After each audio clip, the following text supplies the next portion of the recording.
Mervan, evet, İran Rojava'daki saldırılara dönük, İran'a dönük saldırılara ilişkin son gelişmeleri senden dinleyelim. Neler aktarabilirsin bize? Beritan, sen de aslında az çok özetledin. Bu savaş aralıksız bir şekilde devam ediyor. 28 Şubat sabahı 9.30'da başlamıştı bu saldırılar. Öyle anlaşılıyor ki ilk hedeflerden biri de zaten İran dini lideri Hamenei'nin kendisiydi ki ölümü de çok geçmeden aynı gün içerisinde dünya kamuoyuna duyurulmuş oldu. Şu an Hamenei'siz bir İran rejimi savaşa devam ediyor. Yani ABD ve İsrail'e karşı kendisi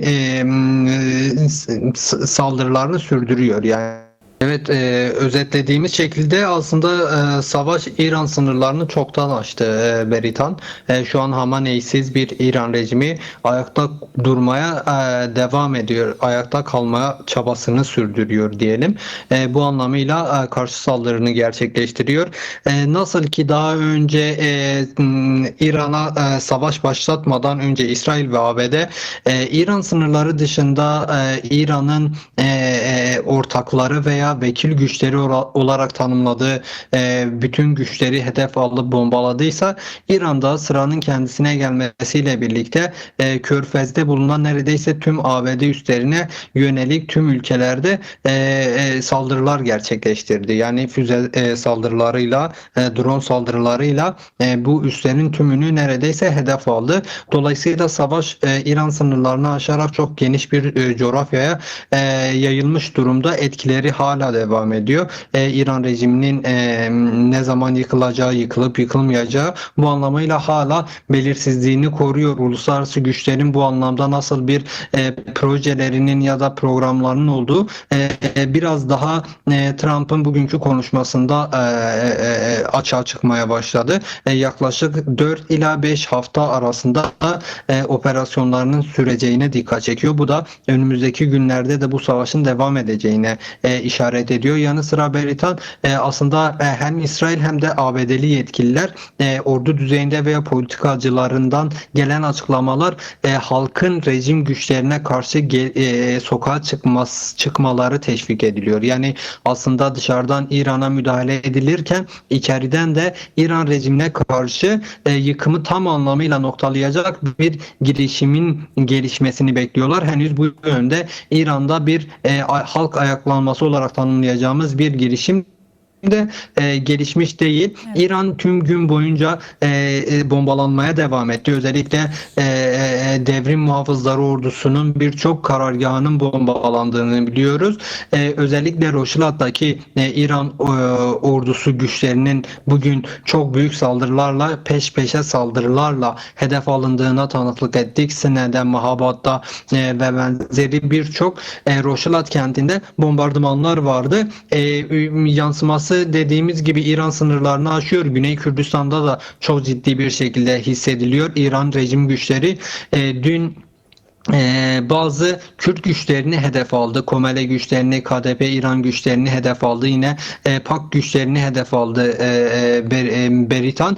Bu saldırılar bugün devam etmedi. Yani biz bugün bu saldırıların tekrar ettiğine tanıklık etmedik. Ancak Hewler havaalanı da bilindiği gibi saldırıların hedefindeydi.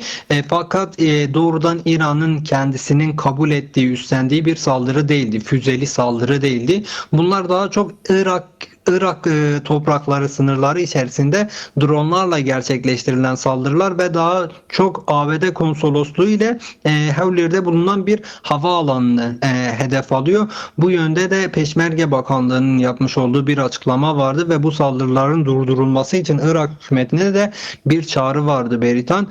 Gözler Kürt güçlerinin nasıl bir tutum alacağına kilitlenmiş aslında. Siz haberini geçtiniz. Bugünün bence en önemli gelişmelerinden biri buydu. 22 Şubat'ta özür dilerim, ittifaklarını duyuran 5 Kürt Partisi bugün yine İran Kürdistan'ı Siyasi Güçler İttifakı imzasını taşıyan bir bildiri yayınladılar ve bu bildiri çok kritik bir süreçten geçildiğine işaret ediyor. Toplumun bu değişim ve kritik değişim ve dönüşüm süreciyle bu kritik aşamada koordinasyonun, yani bu ittifakın belirleyeceği programa göre hareket etmesi isteniyor. Yani aslında gözleriniz bizde olsun, ona göre bir hareketlenmeyi birlikte geliştirelim. Toplumsal kesimler ile siyasi güçler, örgütlü güçler bir ortaklığa davet ediliyor Beritan. Ben böyle okudum, ancak önemli bazı detaylar daha vardı. Kürt Birliği'nin her zamankinden daha büyük bir ihtiyaç olduğuna dikkat çekiliyor. Yanı sıra devlet kurumlarına herhangi bir kalkışmada zarar verilmemesine dikkat çekiliyor. Bu nedenle yanı sıra Roşilat'ta dedik ya, bazı hava saldırıları çok sık gerçekleştirildi bugün. Bu toplumsal güvenliğin alınması konusunda da halkın İran rejim güçlerine ait askeri üslerden, güvenlik üstlerinden olabildiğince uzak kalınması gerektiğini dikkat çekiyorlar. Evet Mervan, çok teşekkür ediyoruz verdiğin bilgiler için.